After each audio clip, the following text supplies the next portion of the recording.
அனைவருக்கும் வணக்கம். இன்னைக்கு இந்த நாள் ரொம்ப நெகிழ்வான நாள், ரொம்ப ஒரு நெகிழ்வான நாள். எனக்கு முன்னாடி பேசின சார் சொன்ன மாதிரி, சிராஜ்வேல் சார் சொன்ன மாதிரி, நம்மளுடைய மாணவர்கள் இங்க பெரிய பதவி, ஒரு டிஸ்ட்ரிக்ட் அப்படின்னா அதுல என்ன பெரிய பதவி இருக்கோ எல்லா பெரிய பதவியிலும் நம்ம மாணவர்கள் இருக்காங்கன்னு நினைச்சு நாங்கள் ரொம்ப பெருமைப்படுறோம். ஆனால் உங்களுக்கு இவங்களெல்லாம் ஒரு டிஸ்ட்ரிக்ட் கலெக்டராகவோ இல்லை எஸ்பியாவோ இல்லை கமிஷனரோ அப்படி பார்க்கும்போது உங்களுக்கு ஒரு பிரமிப்பாக இருக்குது. எங்களுக்கும் பிரமிப்பாக தான் இருக்குது. இங்கே நம்ம பார்க்கும்போது ஒரு கமிஷனர் போய் பார்க்கணும் அப்படின்னா ரொம்ப பிரமிப்பாக இருக்குது. ரொம்ப முக்கியம் என்னன்னா, சில டைம் நம்மக்கிட்ட ஒரு கலெக்டர் ஆஃபீஸ் நாங்கள் போகும்போது அங்கே வெளியே உட்காந்துருவது கேட்டார், நான் கலெக்டரை பார்க்க வரணும் அப்படின்னு சொன்னோன்னே அவங்க என்ன சொன்னாங்க, சார்கிட்ட அப்பாயின்மெண்ட் வாங்கிட்டீங்களா அப்படின்னாங்க. இல்லை நாங்கள் சொல்லியிருக்கோம் அப்படின்னா, இல்லை சார் கொஞ்சம் அவுட் ஆஃப் ஸ்டேஷன், இது வெளியே போயிருக்காரு, பார்க்க முடியாது. அப்புறம் நாங்கள் சொல்லி இப்படி மேலே சொல்லி போயிட்டோம், ஃபர்ஸ்ட் ஃப்ளோர் போயிட்டோம். அப்புறம் போய் சொன்னதுக்கப்புறம் அங்கே ஒருத்தர்கிட்ட சொன்னோம், இல்லை அப்பாயின்மெண்ட் தான் பார்க்க முடியாது. நீங்கள் யார் சார் அப்படின்னும் போது நம்ம சொல்கிறோம், இல்லை ஒரு கலெக்டர் சாருடைய டீச்சர் நாங்கள் அப்படின்னா, அவங்கள நம்ம மேலேங்களையும் பார்க்குறாங்க. ஒரு டீச்சர் மாரி தெரியலையே, புரியுதுல? இதில் என்னன்னா, இவ்வளோ உயர் பதவியில் அவங்க இருக்கிறாங்க. நம்ம வரோன்னு சொன்ன உடனே நம்மளை நல்லா ரொம்ப சீக்கிரமாக ரிசீவ் பண்ணி நம்மளுக்கு டைம் கொடுத்து, அவங்களுடைய பணி ரொம்ப முக்கியமான பணி. அதுலேயும் நம்மளுக்கு சில நேரத்தை ஒதுக்கி நம்மக்கிட்ட பேசி, சார் இந்த ப்ரோக்ராமா வந்துட விடுங்க சார், நீங்கள் எதை பற்றியும் கவலைப்படாதீங்க, நீங்கள் ப்ரிப்ரேஷன் பண்ணுங்க, இந்த ப்ரோக்ராமுக்கு definitely we will come sir அப்படின்னு சொல்லிட்டாங்க. இப்போ நம்ம ஒரு கமிஷனரோ ஒரு டிஸ்ட்ரிக்ட் கலெக்டரோ ஒரு எஸ்பியோ, நம்ம எஸ்பியோ பார்க்க போனோம். நம்ம கார்த்திகேயன் அவரையும் போய் பார்க்க போகும்போது ஒரு பயங்கர ஒரு பிரமிப்பாக இருந்துச்சு, எங்களுக்கு ரொம்ப இதாக இருந்துச்சு. ஆனால் என்ன பாயிண்ட்னா, இவங்க எல்லாம் ஆரம்பிச்ச காலம் யாருமே பார்க்கல, இதை நாங்கள் பார்த்துருக்குறோம். ஓகேவா? அவங்க ஆரம்பிச்ச காலம் எப்படி தெரியுமா இருந்துச்சு, நீங்கள் உட்காந்துட்டு இருக்கிற உங்களுக்குள்ள ஒருத்தர் யார் ஒருத்தரோ ஏதோ ஒரு ஆவரேஜாக ஒரு எடுத்தாரோ அவங்க மாதிரி தான் அவங்களும் இருந்தாங்க ஆரம்பிக்கும் போது. நாங்கள் இந்த ப்ரோக்ராம்ஸ் 2010-11 பண்ணிட்டு இருக்கோம். 2011 நம்ம இந்த ப்ரோக்ராம் பண்ணும்போது இதே மாதிரி நம்ம சென்னையில் ஒரு ப்ரோக்ராம் பண்ணோம். அப்போ பார்த்தீங்கன்னா அந்த க்ரௌட்ல இருக்க மாணவர்கள் நிறைய பேர் சர்வீஸ் வாங்கியிருக்காங்க. ஸோ அந்த மாணவர்கள் எப்படி கமிஷனராக இருக்கவங்க கலெக்டராக இருக்கவங்க எப்படி இருப்பாங்கன்னா, உங்க மாதிரி சாதாரணமான ஒரு ஸ்டூடெண்ட்ஸு இந்த மாதிரி ஒரு ப்ரோக்ராம் வந்திருப்பாங்க, இல்லை ஒரு ஓரியன்டேஷன் கிளாஸ் வந்திருப்பாங்க. ஸோ இந்த மாதிரி ஒரு சாதாரணமாக இருக்கக்கூடிய மாணவர்கள் தான் இன்னைக்கு இவ்வளோ பெரிய பொறுப்புல இருக்காங்க. அது நீங்க புரிஞ்சுக்க வேண்டிய ஒரு பாயிண்ட். செகண்ட், அப்படி சாதாரணமா இருக்கக்கூடிய மாணவர்கள் எப்படி சார் இவ்வளோ பெரிய இடத்துக்கு வர முடிஞ்சுச்சு? அவங்க கிட்ட அப்படி என்ன இருக்குது, எங்க கிட்ட அப்படி என்ன இல்லை, இல்லை எங்க கிட்ட அப்படி என்ன அப்படி வளர்த்துக்கிட்டா நாங்க அப்படி வர முடியும். இவ்வளவுதான் மேட்ரு. இப்ப எல்லாருமே ஸ்டூடெண்ட்ஸ் தான். அவர் முன்னாடி பேசக்கூடிய நம்மளுடைய எஸ்பி என்ன சொன்னாரு, 15 லட்சம் 15 lakhs people, 15 லட்சம் பேர் அப்ளிகேஷன் போடுறாங்க யூபிஎஸ்சி எக்ஸாம் எழுதுறதுக்கு. இதுல ஒரு 15,000 பேர் தான் கிளியர் பண்றாங்க பிலிமினரி எக்ஸாமினேஷன். இந்த 15,000ல இருந்து 3,000 பேர் தான் மெயின்ஸ் கிளியர் பண்ணி, அதுக்கப்புறம் ஒரு 1000 பேர், அந்த 1000ல 150 ஒரு ஐஏஎஸோ ஐபிஎஸோ ஆகுறாங்கன்னா, இப்ப நம்மளுக்கு என்ன தெரிஞ்சுக்கணும்னு, அந்த 15 லட்சம் பேர்ல இருந்து நம்ம எப்படி சார் ஃபர்ஸ்ட் ஒரு 15,000 பேருக்குள்ள உள்ள போறது அப்படிங்கிறது தெரிஞ்சுக்கணுமா இல்லையா? அது தெரிஞ்சா தானே முடியும். அது தெரிஞ்சுக்கிறதுக்கு ரொம்ப ரொம்ப சிம்பிளான விஷயம். இதை எனக்கு புரிஞ்ச மாதிரி ஒரு மெத்தட்ல சொல்லிடுறேன். மாணவர்கள் சில டைம் என்ன பண்ணுவாங்கன்னா, நம்ம பாஸ் பண்ண இந்த டாப்பர்ஸ் எல்லாம் படிச்சதுக்கு அப்புறம் பாஸ் பண்ணதுக்கு அப்புறம் வீடியோஸ் நம்ம இன்ஸ்டியூட்டுக்கு வரும்போது இந்த வீடியோஸ் அவங்க பேசியிருப்பாங்க, நான் இப்படி படித்தேன், நான் இப்படி மெயின்ஸ் ப்ரிப்பேர் பண்ணேன், பிலிமினரி ப்ரிப்பேர் பண்ணேன்னு சொல்லிட்டு அந்த வீடியோஸை நம்ம யூடியூப் சேனல்ல போட்டிருப்போம். அந்த யூடியூப் சேனல்ல மாணவர்கள் என்ன பண்ணுவாங்க, அதை பார்த்துட்டு உடனே ஃபோன் பண்ணுவாங்க. சார், ஃபார் எக்ஸாம்பிள் நான் சொல்றேன், ஒரு உதாரணம் என்னன்னா, சார் நான் ஒரு சிவகுரு சாரோட வீடியோ பார்த்தேன், எனக்கு உடனே படிக்கணும்னு தோணிடுச்சு, நானும் ஐஏஎஸ் ஆயிடலாம்ல சார் அப்படின்னு என்ன கேட்பாங்க. மேட்ரு என்னன்னா, நினைக்கிறவங்க எல்லாம் ஐஏஎஸ் ஆயிட முடியாது, அதுதான் மேட்ரு. உங்களை மாதிரி சாதாரணமான ஒருவர் தான் இன்னைக்கு ஐஏஎஸ் ஆயிருக்கிறாங்க, ஐபிஎஸ் ஆயிருக்கிறாங்க. ஆனா அதுக்கு நடுவுல இருக்கக்கூடிய டிரான்சிஷன் ஃபேஸ் இருக்குதுல்ல, மெனக்கெடுதல், அதுக்கு நம்ம நம்மள உட்கொள்ளுதல், த ப்ராசஸ் ஆஃப் மேக்கிங், அது ரொம்ப முக்கியமான ப்ராசஸ். அந்த ப்ராசஸ்க்கு யார் தயாரா இருக்கிறீங்களோ அவங்க எல்லாருமே கண்டிப்பா பாஸ் பண்ண முடியும். அது என்ன ப்ராசஸ்? ரொம்ப நான் காம்ப்ளெக்ஸா வார்த்தைகள் பயன்படுத்தாம சிம்பிளா உங்களுக்கு புரியுற மாதிரி ஒரு ப்ராசஸ் சொல்லணும்னா, இன்னைக்கு காலையில நம்ம பார்த்தோம்னா நம்ம ஒரு எக்ஸாமினேஷன் வச்சோம், ஸ்காலர்ஷிப் டெஸ்ட் வச்சோம், கரெக்டா? இந்த ஸ்காலர்ஷிப் டெஸ்ட் நம்ம அனௌன்ஸ் பண்ணிட்டோம். இந்த ஸ்காலர்ஷிப் டெஸ்ட்ல எவ்வளவு மார்க் நீங்க வாங்குறீங்களோ அவ்வளவு உங்களுக்கு பர்சன்டேஜ் ஸ்காலர்ஷிப் கொடுக்கப்படும். ஃபார் எக்ஸாம்பிள் ஒரு கொஸ்டின் சரியா 1000 ரூபாய் ஸ்காலர்ஷிப் உங்களுக்கு. நீங்க 50 கொஸ்டின் சரியா பண்ணிருந்தீங்களா 50,000 ரூபாய் ஸ்காலர்ஷிப் உங்களுக்கு. 10 நம்ம மனசுல எப்படி வச்சிருந்தோம், இதுதான் நம்ம சொல்ல போறோம். பட் ஆனா பாயிண்ட் என்னன்னா, இந்த ஸ்காலர்ஷிப் எக்ஸாமினேஷன் எழுதுறதுக்கு ஒரு மெனக்கெடுதல் ஒண்ணு இருக்குது இல்ல, அண்டர்டேக்கிங், அது பெருசா மாணவர்கள்கிட்ட வந்து அந்த கமிட்மெண்ட் இல்ல. உங்களை டாப் பர்சன் நான் கம்பேர் பண்றேன், என்ன வித்தியாசம் நான் சொல்றேன். ஸ்காலர்ஷிப் எக்ஸாமினேஷன் எழுத வரவங்க அது எப்படி சார் அது எழுதணுமா சார், அதை போயிட்டு எப்படி சார் எழுதுறது அப்படிங்கிறாங்க.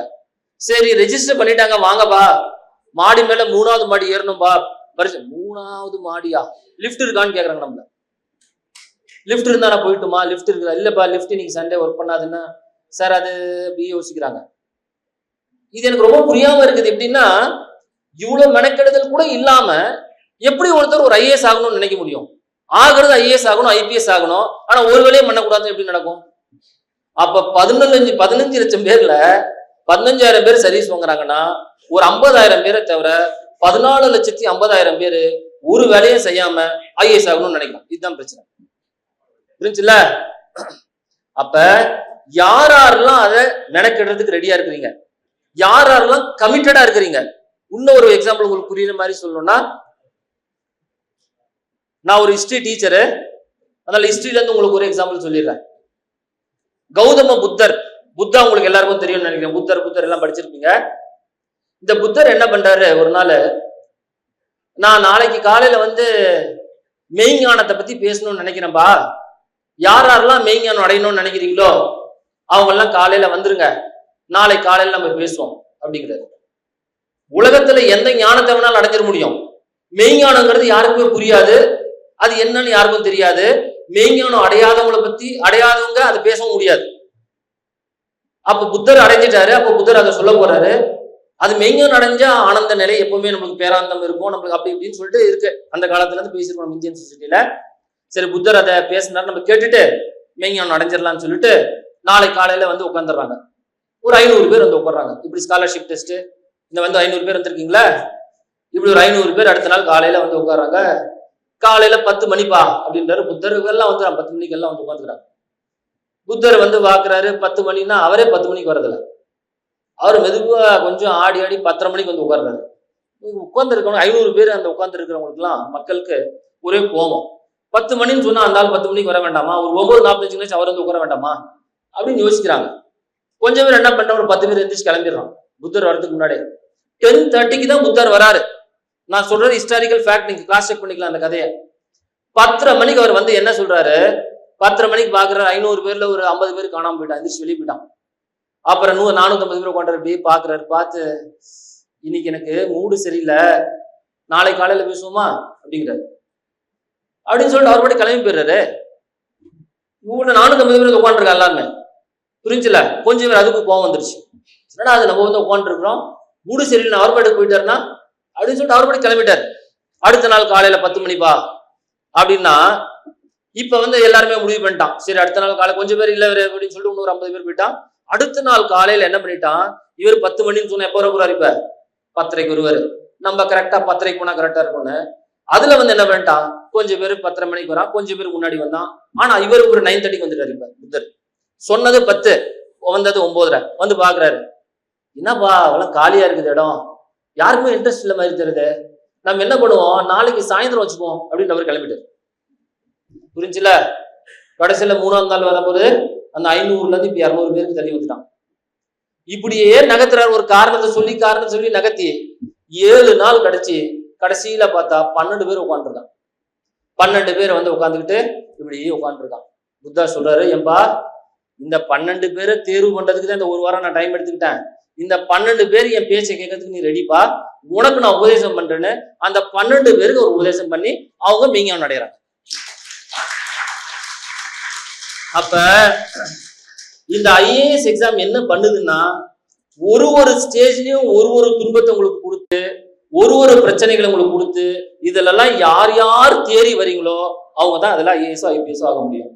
இன்னைக்கு இந்த சாதனையாளர்கள் உட்கார்ந்துட்டு இருக்காங்களே, பத்ரி அவரும் சிவகுரு அவர்களும் உங்களுக்கு தெரியாது, ஏதோ நீங்க கமிஷனர் எஸ்பி நினைச்சிட்டு இருக்கீங்க. படிச்ச காலத்துல அவங்க எவ்வளவு சிரமத்தை பட்டிருப்பாங்கிறது உங்களுக்கு தெரியாது. சிரமங்கிறது 2 வகையான சிரமம் இருக்குது. ஒண்ணு பிசிக்கல் பெயின், காலையில எந்திரிக்கணும் 5 மணிக்கு, ரொம்ப கஷ்டம். உட்காந்து கிளாஸ்ல வந்து உட்காரணும். நீங்க வந்து இப்போ 1 மணி நேரம் 1.5 மணி நேரம் உட்காந்து நெளியிறாங்க 2 பேர் இப்படிங்கிறான். 3 மணி நேரம் கிளாஸ் நடக்கும். சிவராஜ் சார் எல்லாம் போனாருன்னா 4 மணி நேரம் எடுப்பாரு கிளாஸ். நான்லாம் வந்து 3 மணி நேரம் சொல்லிட்டு அந்த பசங்களுக்கு புத்தா மாதிரி 2.5 மணி நேரத்துல முடிச்சிருவேன். போதும், ஒரு 2.5 மணி நேரம் கிளாஸ் எடுனா பிரேக் இருக்காது நடுவில். ஞாபகம் வச்சுக்கோங்க, 2.5 மணி நேரம் கிளாஸ்னா பிரேக் இருக்காது. எந்திரிச்சு வெளியும் போக முடியாது, இடமா இருக்காது, எல்லாம் முடிவோம். நான் சரி ஒரு 2.5 மணி நேரத்துல விட்டுருவோம் பாவம் அப்படின்னு விட்டுருவேன். இவரு போனாருன்னா 3 மணி நேரம் சொல்லிட்டு 4 மணி நேரம் எடுப்பாரு கிளாஸ். சார் எதுக்கு சார்? இது தயார் நிலைப்படுத்துதல், உங்களை தயார்படுத்துதல். இந்த ப்ராசஸ்க்கு யாரெல்லாம் ரெடி ஆகி வராங்களோ அவங்கதான் சரிஃபாக முடியும். அப்படி காலையில 5 மணிக்கு ஆரம்பிச்சு அப்புறம் கிளாஸ் அட்டன் பண்ணி டெஸ்ட் எழுதி, இது ஒரு டைப் ஆஃப் பெயின், இது ஒரு மாதிரியான வலி. இத கண்டிப்பா ஐஏஎஸ் பாஸ் பண்ணவங்க எல்லாருமே அனுபவிச்சிருப்பாங்க. இன்ஃபேக்ட் பாஸ் பண்ணாதவங்களுக்கு கூட இந்த வலி இருக்குது. காலேஜ் படிக்கிறவங்களுக்கும் இந்த வலி இருக்குது. 12th standard NEET examination prepare பண்றவங்களுக்கு இந்த வலி இருக்குது. ஆனா இதுக்கும் மேல ஒரு பெரிய வலி இருக்குது. அது என்னன்னா mental pain R emotional pain. நீங்க 12வது படிக்கும் போது உங்களுக்கு யாருமே கேட்க போறதில்ல, என்ன வேலைக்கு நீ போக போறேன்னு கேட்க போறதில்ல. கேட்குவாங்களா? ஓ காலேஜ் இருக்கு, அதுக்கப்புறம் காலேஜ் படிப்பா போனா இருக்கும் அப்படின்னு சொல்லிட்டு. நீங்க காலேஜ் ஃபர்ஸ்ட் இயர் படிக்கும் போது உங்களுக்கு யாருமே கேட்க போறதில்ல, என்ன வேலைக்கு நீ போக போற அடுத்த வருஷம். ஆனா ஒரு சிவில் சர்வீஸ், ஒரு போட்டித் தேர்வு ப்ரிப்பேர் பண்றதுக்கான ஒரு மாணவர் இருந்தாருன்னா அவர் அன்றாடம் சுத்திர இருக்கணும். எல்லாருமே கேட்கக்கூடிய கேள்வி என்னன்னா, எப்ப நீ வேலைக்கு போற? அதான் நீ காலேஜ் வச்சு முடிச்சுட்டல, எதுக்கு உட்காந்து நீ ப்ரிப்பேர் பண்ணிருக்க? ஏதோ ஒரு வேலை, ஒரு பியூன் வேலை கிடைச்சா கூட போயிட வேண்டியதானே. ஏன் நீ ஐஏஎஸ் தான் படிப்பியா, ஐபிஎஸ் தான் படிப்பியா? இதை நம்மள பெற்றோர்களோ நம்ம மேல் அக்கறை இருக்கிறவர்களோ கேட்டா பிரச்சனை கிடையாது. சுத்து முத்தி இருக்கவங்க எல்லாருமே இந்த கேள்வி நம்மளுக்கு. இதை எல்லாத்தையும் எப்படி மேனேஜ் பண்றதுங்கிறது ஒரு எமோஷனல் பேலன்ஸ், எமோஷனல் இன்டெலிஜென்ஸ். அதை லேர்ன் பண்ணணும். அதுதான் இருக்கிறதுலே கஷ்டம். அப்ப எல்லா ஐஏஎஸ் ஐபிஎஸ் பாஸ் பண்ண டாப்பர்ஸ் எல்லாருக்குமே நாட் ஓன்லி பிசிக்கல் எண்டூரன்ஸ், பெயினை சைத்துக் கொள்ளக்கூடிய பிசிக்கல் எண்டூரன்ஸ் மட்டும் இல்ல, எமோஷனல் எண்டூரன்ஸ் இருக்க போய் தான் இவங்க எல்லாம் நீங்க மேல இருக்காங்க. நீங்க நினைச்சிட்டு இருக்கீங்க ஏதோ ஒருத்தர் சார் சொல்லிட்டாங்க சார், மனசு கஷ்டமா இருக்குது அதனால நான் போயிட்டேன், என்ன ஒருத்தர் அவமானப்படுத்திட்டாங்க அதனால நான் வரல, எனக்கு டீ கொடுக்கல அதனால இந்த மீட்டிங் அட்டெண்ட் பண்ணல, எனக்கு பிஸ்கட் பாக்கெட் வரல அதனால எனக்கு பசிக்குது. பசி, தூக்கம், சிவில் சர்வீஸ் நீங்க ஒரு ப்ரிப்பேர் பண்ணி டாப் லெவலுக்கு போகணும்னு நினைச்சிட்டீங்கன்னா இது எல்லாத்தையும் தூக்கி தூரத்துல போடணும். உங்களுடைய ஒரே குறிக்கோள் பாஸ் பண்றது. எப்படி பாஸ் பண்ணவங்க என்ன பண்ணாங்க அப்படிங்கறத மட்டும் தான் நினைக்கணும். சும்மா பாஸ் பண்ணவங்களை பார்த்து நம்ம மோட்டிவேட் ஆகுறதுங்கிறத ஈஸியஸ்ட். அதனாலதான் எல்லாம் மோட்டிவேஷன் ஆகிக்கிறாங்க. அது தெரியுமா உங்களுக்கு? சார் அந்த படத்தை பார்த்தேன், காக்கா காக்கா படத்தை பார்த்தேன், நான் ஐஏஎஸ் படிக்க வேண்டாம் ஐபிஎஸ் படிக்க வேண்டாம் 2 பேர் வருவான். அதே மாதிரி சூரியவம்சம் படத்தை பார்த்தேன் சார், நானும் நிறைய பேரண்ட்ஸ் நிறைய ஹஸ்பண்ட்ஸ் ஒய்ஃப்ஸை கொண்டு வந்து எங்க இன்ஸ்டியூட்லயே சேர்த்தலாம் கொஞ்சம் பேர். சூரியவம்சம் படம் பார்த்தேன் சார், இது ஏதாச்சும் ஒரு ஐஏஎஸ் ஆக்கிடலாமா அப்படின்னு. Getting motivated is very easy. கஷ்டம் எது? அங்க போய் உட்கொள்ளுதல் ப்ராசஸ் இருக்குதுல்ல, அந்த இரும்பு பட்டையில போய் அடி வாங்குற ப்ராசஸ் இருக்குதுல்ல, அது கஷ்டம். அது கண்டிப்பா நீங்க எல்லாருமே கத்துக்கணும். அதுக்கெல்லாம் தயாரா இருக்கணும். எல்லாருனாலையும் முடியும். உங்களால எப்ப முடியும்?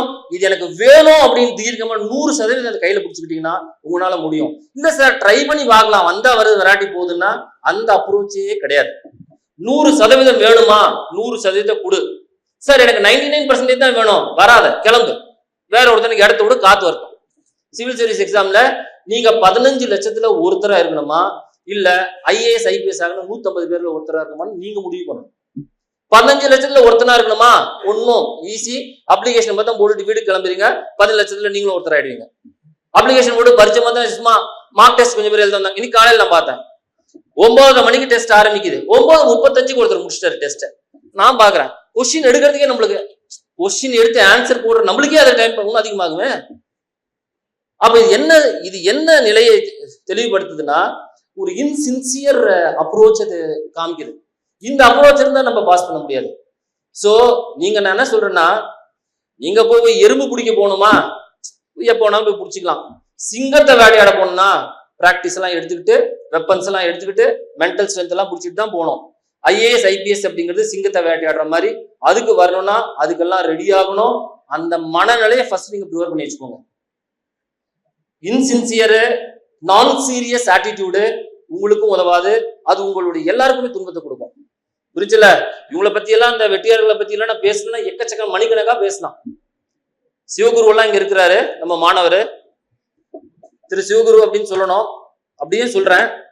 பட் ஆனா சிவகுருன்னு கிளாஸ்ல பேசி எனக்கு பழக்கம் வந்துடுச்சு. இவர் சாதாரணமான நாள் இல்லை. உங்களுக்கு நீங்க நினைக்கிறீங்க இவரை பத்தி நான் வந்து அவரை பத்தி அதிகமா பேச மாட்டாரு, சும்மா ஒரே ஒரு டச் பண்ணி நான் முடிச்சிடுறேன். 12வது முடிச்சதுக்கு அப்புறம் அவர் வந்து கண்டினியூஷன் எஜுகேஷன் காலேஜுக்கு போல. 12th முடிச்சுட்டு ஒரு வருஷம் பிரேக் விட்டாலே நிறைய பேருக்கு எல்லாம் மறந்து போயிடும். நிறைய பேர் அந்த பிரேக் விட்டுட்டா அதுக்கப்புறம் படிக்கவே மாட்டாங்க. அது எனக்கு நல்லா தெரியும். 12வது முடிச்சதுக்கு அப்புறம் 4 வருஷம் பிரேக் அவருக்கு. அந்த 4 வருஷத்துல தம்பியை காலேஜுக்கு அமைச்சு அவங்கள படிக்க வச்சு வீட்டுல இருக்க பிரச்சனைகள் எல்லாம் சால்வ் பண்ணி, நிறைய பேர் சொல்றீங்க வறுமை எனக்கு ஒரு பெரிய பிரச்சனை சார், எனக்கு வறுமை இருக்குது அதனால நான் பாஸ் பண்ணல. இது நியாயம் சார், நியாயத்தை நீ ஏன் பாஸ் பண்ணல? வறுமை சார் அதனால பாஸ் பண்ணல. ஓஹோ, வசதி கொடுத்தா நீ பாஸ் பண்ணிருவியா? அப்ப வசதியா இருக்கிறவங்க ஏன் பாஸ் பண்ண மாட்டேங்கிறான்? நீங்க சொல்லுங்க. அப்ப எப்பவுமே ஒரு பிரச்சனைகளை சொல்றவன் பிரச்சனையை சொல்லிட்டே தான் இருப்பான். சாதிக்கிறவன் சாதிச்சுட்டே இருப்பான். சாதிக்கிறவன் பிரச்சனை பத்தி பேச மாட்டான். பிரச்சனை பத்தி பேசுறவன் சாதிக்க மாட்டான்.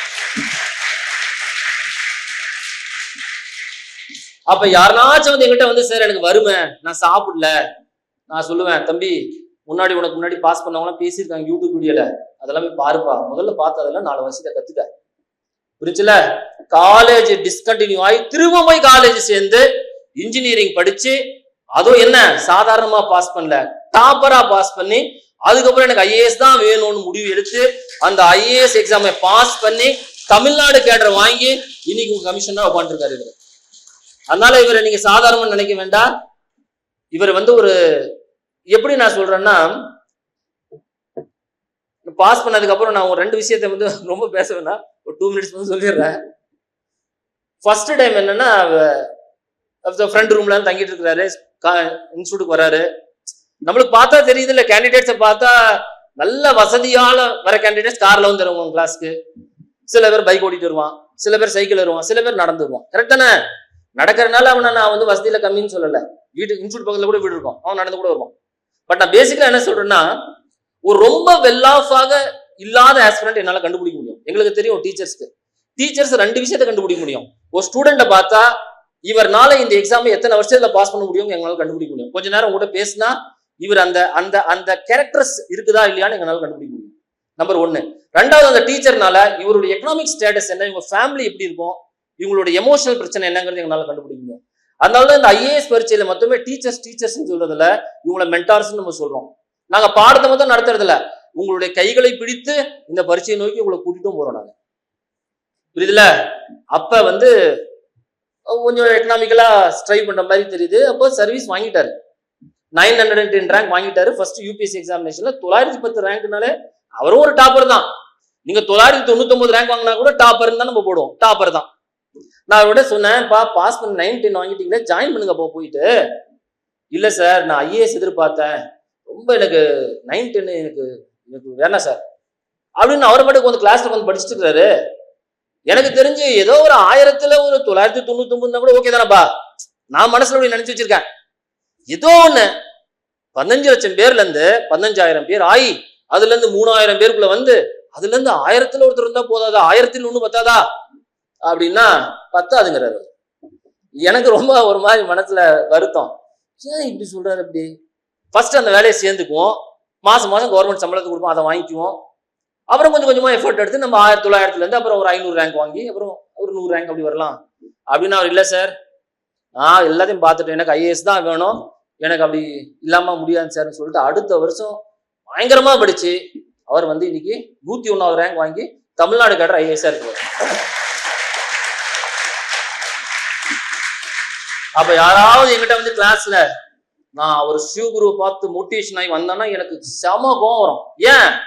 அவர் பண்ண கஷ்டத்துல, அவர் பண்ண எஃபர்ட்ல 10% ஒருத்தன் பண்ணா கூட ஒரு சிவில் சர்வீஸ்ல வாங்கிடுவான், ஏதோ ஒரு ரேங்க் வாங்கிடுவான். புரிஞ்சுல? 2வது பத்ரி, அவரு இவரெல்லாம் ரொம்ப சீனியர். பத்ரி வந்து நாங்க எங்களுடைய டீச்சிங் கேரியர் ஆரம்பிக்கும் போது அவர் எங்க கூட இருந்தவர். இதுதான் ரொம்ப சர்ப்ரைஸ். என்னன்னா, ஒரு ஜூம் செஷன்ல நான் அவரை வந்து நான் கூப்பிட்டுருக்கேன். இந்த கோவிட் டயத்துல என்ன பண்ணோம், நம்மளால இது மாதிரி செஷன்லாம் நடத்த முடியல. ஒரு ஜூம் செஷன்ல அவரை கூப்பிட்டு நான் வந்து கெஸ்டா கூப்பிட்டுருக்கேன். வந்தார் அவர். அப்ப அந்த ஜூம் செஷன்ல 2-3 பேர் என்கிட்ட கேட்டாங்க, சார் அவர் யார் சார் அவரு பத்ரின்னு சொல்றீங்களே, நீங்க யாரு சார் அவரு? நான் சொன்னேன், இல்லப்பா நம்ம கிட்ட படிச்சார், நம்ம கிளாஸ்ல அட்டன் பண்ணிக்கிறேன். எப்படி சார் அவரு இப்போ வரல, மேட்ச் ஆக மாட்டேங்குது, உங்களுக்கு என்ன சார் ஏஜ் இருக்கும் அப்படின்னு கேட்கலாம் நம்மள. அப்படின்னா என்ன அர்த்தம்னா, நானும் என்னுடைய பார்ட்னர் சிவராஜவேலும் சிவில் சர்வீஸ் ப்ரிப்பேர் பண்ணி எங்கெல்லாம் இன்டர்வியூலாம் போய் நாங்கள் அட்டன் பண்ணி எங்களுக்கு சர்வீஸ் கிடைக்கலன்னு முடிவு பண்ணி வாழ்க்கையில என்ன பண்றதுன்னே தெரியாம ஒரு பாயிண்ட் ஆஃப் டைம்ல எங்களுக்கு பாடம் நடத்தி எங்களை சில பேரை பாஸ் பண்ண வைக்க முடியும் எங்களுக்கு நம்பிக்கை வந்து ஃபர்ஸ்ட் ஒரு 2-3 பேரை பாஸ் பண்ண வச்சு அதுக்கப்புறம் நாங்க ஒரு ஜம்ப் பண்ணி பாஸ் பண்ண வச்சோம்ல. அப்ப வந்து அவர் எங்களோட ஸ்டூடெண்டா இருந்தாரு. அப்ப எங்க ஆரம்ப கால ஆதி கால ஸ்டூடெண்ட் அவர். 2009, 10, 11 தான் எங்களோட இயர்லி ஃபேஸ். அப்ப எங்க கூட படிச்சவர். அப்ப எப்படி இருக்கும்னு பாத்தீங்கன்னா, எங்களுக்கும் அவருக்கும் வயசு பெரிய கேப் இருக்காது. நான் டீச் பண்ணுவேன், அட்டெம்ப்ட் முடிஞ்சு போச்சு டீச் பண்ணுவேன். அவரு கொஞ்சம் பேர் வந்து அப்பதான் ஃபீல்டுக்கு வந்திருப்பாங்க, இல்ல 1 வருஷம் 2 வருஷம் இருக்கும். ஒரு கேப் பாத்தீங்கன்னா ஏஜ் குரூப் ரொம்ப கம்மியா தான் இருக்கும். அதனால ரொம்ப ஃப்ரெண்ட்லியா பழகுவோம், ரொம்ப கேஷுவலா இருப்போம். அப்ப வந்து அவர் என்கிட்ட பேப்பர்லாம் அப்படின்னா என்ன எதுக்கு நான் சொல்ல வரேன்னா, நான் மனசுல பட்டது டக்குன்னு ஃப்ராங்கா பேசிட முடியும் அவங்ககிட்ட எல்லாம். இப்ப இருக்கிற மாணவருக்கும் எனக்கு ஏஜ் குரூப் 20 வருஷம் இருக்குது. இப்ப ஒருத்தர் மாணவர் வராரு, இப்ப இருக்க மாணவருக்கும் வித்தியாசம் சொல்றேன் பாருங்க. ஏஜ் குரூப் எனக்கு இப்ப இருக்க மாணவருக்கும் 20-25 வயசு இருக்குது. இப்ப வராங்க, காலேஜ் முடிச்சுட்டு வந்து நம்ம ஒரு ஆன்சர் எழுதி காமிக்கிறாங்க. அது எக்கச்சக்கமான எழுத்து பிள்ளைன்னு வச்சுக்கோங்க. இங்கிலீஷை வந்து கொண்டு வச்சிருக்கான். ஆனா இவனுக்கு வந்து ஐஏஎஸ் ஃபர்ஸ்ட் அட்டெம்ப்ட்ல ஆகணும்னு ஆசை இருக்குது.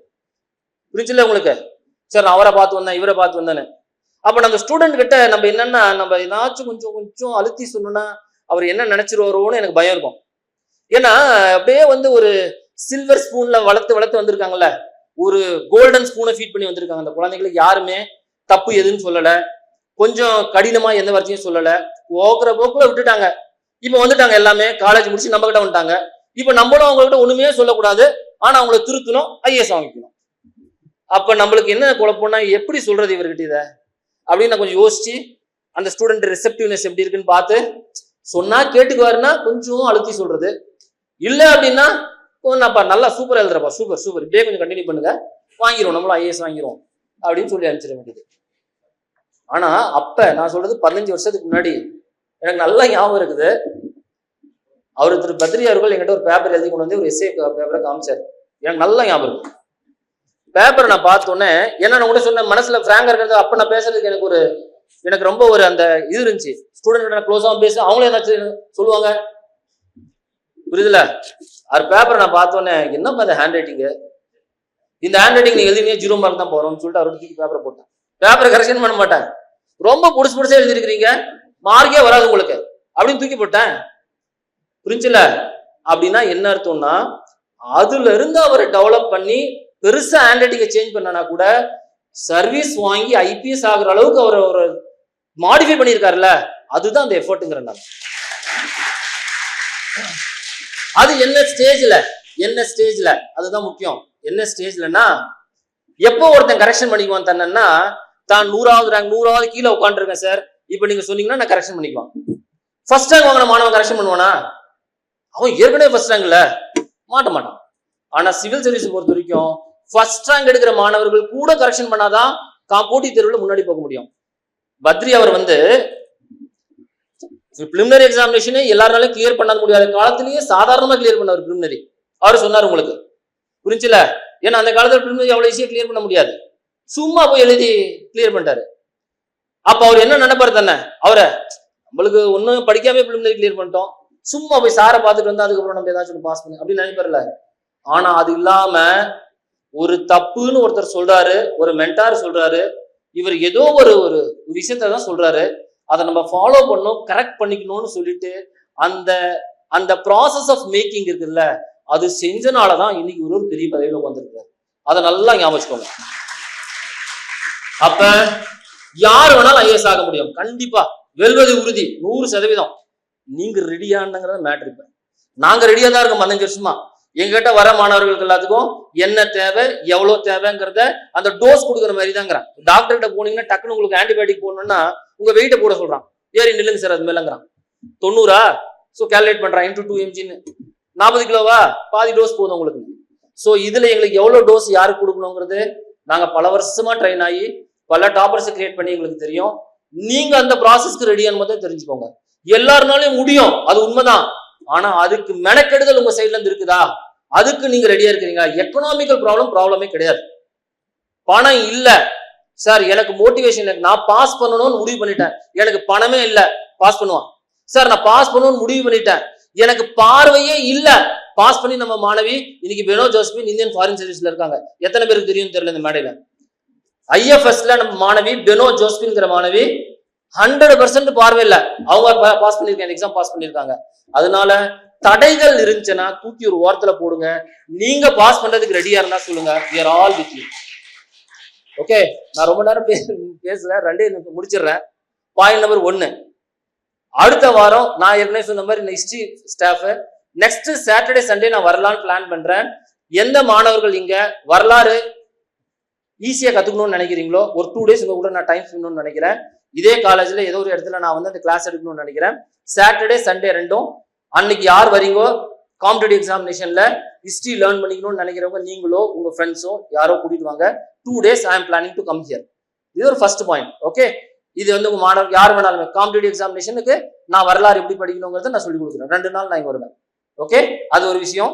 செகண்ட் வந்து என்னன்னா, நிறைய நம்மளுடைய டாப்பர்ஸ் வீடியோஸ் எல்லாமே நம்ம யூடியூப்ல போட்டு வச்சிருக்கிறோம். கொஞ்சம் சர்ச் பண்ணி மெனக்கெடுங்க, கொஞ்சம் மெனக்கெடுங்க. புரிஞ்சுல? சிவராஜன் சார் சொன்னதை வந்து லாஸ்டா சொல்லி நான் முடிச்சிடறேன். அவர் கிளாஸ்ல ஒரு டைம் நான் சொல்லிட்டு இருக்கும்போது நான் அதை கேட்டுட்டேன். அவர் கிளாஸ் நான் உட்கார்ந்ததில்ல, அவர் ஒரு பக்கம் கிளாஸ்ல பேசிட்டு இருக்கும்போது நான் பார்த்துட்டேன். ஸ்டூடெண்ட் அந்த காலத்துல எப்படிப்பா இருப்பான்னா, அவனுக்கு நம்ம வாழைப்பழம் சாப்பிடணும்னு சொன்னா அவனே போய் வாழை மரத்தை வெட்டி எடுத்து அவன் சாப்பிடுவான். அப்புறம் கொஞ்ச நாள் கழிச்சு ஸ்டூடெண்ட் வந்தான் 2014-15 வாழைப்பழத்தை சாப்பிடணும்னா முன்னாடி தட்டுல கொடுத்தா எடுத்து குடிச்சு சாப்பிடுவான். அப்புறம் வந்து கோவிட் வந்துச்சு. இப்ப வாழைப்பழத்தை சாப்பிடுன்னா அவனுக்கு சார் உரிச்சி யார் சார் கொடுப்பா அப்படின்னு கேட்கறான். சரி நம்ம உரிச்சி கூட கொடுத்துருவோம், வாயில யார் சார் எடுத்து ஊட்டுவான்னு கேட்கறான். இப்ப நிலைமை என்ன இருக்குதுன்னா 2025 வாழைப்பழத்தை உரிச்சி பஞ்சாமிர்தமாக்கி அவன் வாய்க்குள்ள போட்டு அமுக்க வேண்டியதா இருக்குது. ஒரு மென்டரோட வேலை. நாங்க இந்த அளவு கூட பண்றதுக்கு ரெடியா தான் இருக்கிறோம். பட் நீங்க ரெடியா இருக்கிறீங்களான்னு மட்டும் முடிவு பண்ணிக்கோங்க. சோ எங்களுடைய வீடியோஸ் எல்லாம் பார்க்கணும்னா எங்க யூடியூப் சேனல் போங்க. Next week I am coming here. புரியுதுல? ரொம்ப பாசிட்டிவ் எனர்ஜியோட இருங்க. எல்லாருனாலையும் எல்லா விஷயமும் முடியும். அதுக்கு நீங்க ரெடியா இருக்கணும். வெல்வது உறுதி. All the best. God bless you. Thank you.